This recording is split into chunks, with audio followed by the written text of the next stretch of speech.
You are looking at Julian's pronunciation guide, where we look at how to pronounce better some of the most mispronounced words in the world, like this other curious word. But how do you say what you're looking for today? Let's learn once and for all how to pronounce this word correctly. If you want to learn more confusing names of different shapes, geometry, mathematics that are confusing, stay tuned. I've got more videos for you pronounced in British English as asymptotic. Not a. Asymptotic.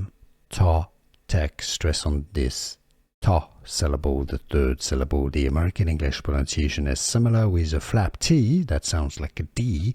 Therefore, in the US, it's usually pronounced more as asymptotic, asymptotic, or asymptotic. And now you know. Here are more videos on how to pronounce more confusing words and names too many mispronounced. Like this video if you found it useful. I appreciate your support. I'll see you soon and thanks for watching.